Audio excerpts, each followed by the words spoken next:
Good morning, second graders, and happy Wednesday. I'm going to just spend some time this morning reminding you how to write a realistic fiction book. So I know that you've either watched some videos about the writing lesson or you have listened to me in person do some teaching about that. So I want to review it for you today so that when you're learning at home, you'll have some success with your story. So to start with, I just want to make sure that you know you can pause the video because I think it might be a good idea if I review each step, you pause the video, you go take some time to practice that part on your own, and then you come back and watch the rest so you can finish up your story. So the first thing that you have to do when you're writing a realistic fiction story is think of a pretend character. You want to be able to give your character a name. You want to imagine a place for your story, and you want to imagine the trouble that your character gets into. Now remember, it can be good trouble. It could be just an adventure that your character goes on. So when I was thinking about a character, I decided since it's realistic fiction, I want to pick something that seems real. So I'm going to pick a little girl, and I decided to name her Gretchen. And Gretchen loves tree forts. I remember when I was little, I used to love visiting my friends' tree forts. So I wanted to write a story about a tree fort. I didn't have one myself, but that's okay. I've been to plenty and I've seen them, so I had a good idea of some of the details I can include in my story. And yesterday, when I was talking with our Gold Group friends, they gave me an idea of an adventure that Gretchen could go on. She finds a baby bird right outside her tree fort. So in my first steps, I've got my character. I've named her Gretchen. I know that I want my story to take place at the tree fort. And it's not trouble for Gretchen, but it's certainly trouble for that little baby bird because Gretchen finds the baby bird and she's got to figure out what she can do to help this little baby bird. So now that I have my character and I know where I want my story to take place and I know what I want to happen on the adventure, remember, the key part, second graders, is we're writing realistic fiction. So we try to pick things that we know about so that we can use some of that information that we have in our brains already to help us with our story details. So after I have that information, my next step is to make a plan.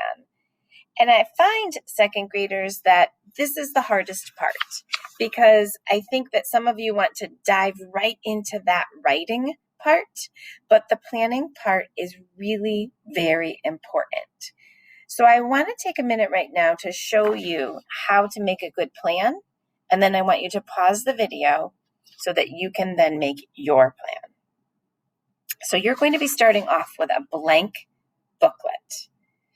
And the first part of making a good plan is to do that touch and tell part. It's really important because that way you can work through the story in your mind.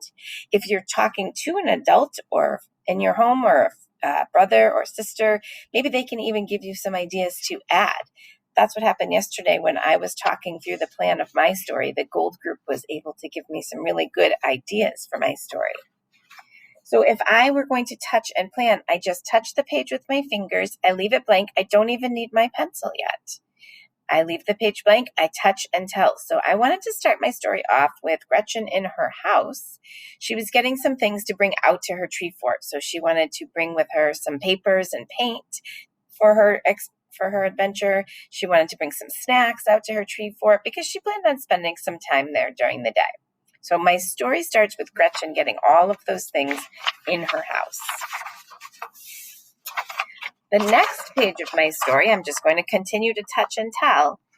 The next page is going to be when Gretchen gets to her treehouse and she gets busy painting. She wants to make a painting of a unicorn today. So she sits down at her desk and chair at her tree fort and she starts painting her unicorn. And suddenly she hears a little peep peep sound. So then she looks out the tree fort window and she looks down to the ground and doesn't see anything at first, but she can still hear that noise. So she looks all around and finally, right nearby a bush, she spots a baby purple bird. turn my page, because Gretchen then leaves her treehouse, goes down, and finds that baby bird. She brought a blanket with her, so she wraps the baby bird up in a blanket so she can take it back to her treehouse to take care of him.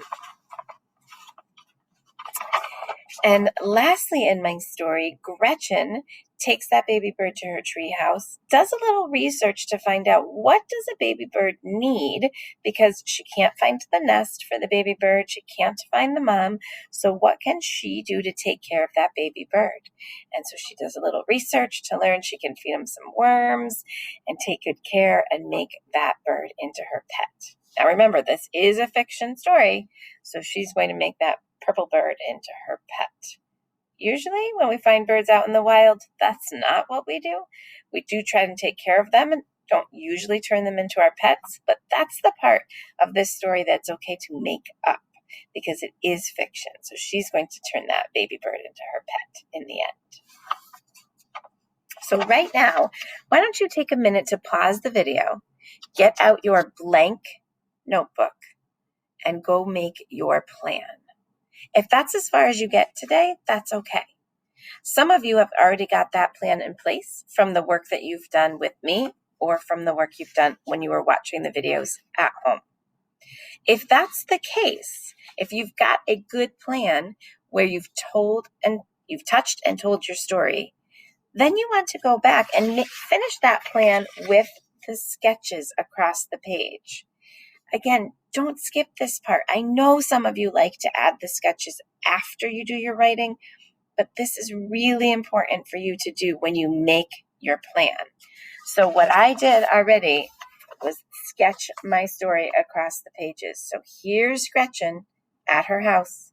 She got her art supplies and she's still in her house, and over here is her tree fort. She's going to go outside and bring and then here she has a bag with her snacks. I put a little snacks in her bag to remember. Those were some of the details I'll add in my writing.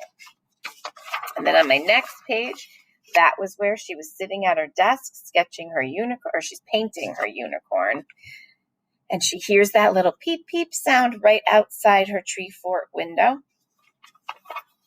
And then I made my sketch to show how Gretchen peeks out of her tree fort window and she sees that baby bird right down near the bush. And here's Gretchen. She's down now outside of her treehouse, wrapped up that little baby bird in a blanket. And then lastly, you can see I added a cage inside of her treehouse to show, and she's holding worms in her hands. Can you see those little wiggly worms that she's going to be feeding her pet bird named Nick? I forgot we named the bird Nick in our story. So now that I have all of my sketches, the last step in writing a realistic fiction story is the writing. We've done a great plan, and now you just need to get to writing the words. And I know that's going to take some time too. So when you come back to see me in school, if you are the Blue Group and you're coming back tomorrow, I really hope I get to read your first fiction story. If you finished one yesterday, then go through that whole process all over today. And you can even, if you want, use the same character, but make that character have a different adventure. I have characters now that I can use, like Gretchen. I can write tons of tree fort stories about Gretchen now. It doesn't have to be just a baby bird adventure, so I could start a whole series. So you could do that too. If you finish one today, then you can start a new one. But have one complete one finished for me when you come back to see me, either Blue Group tomorrow or Gold Group on Friday. Have a great day. Happy writing.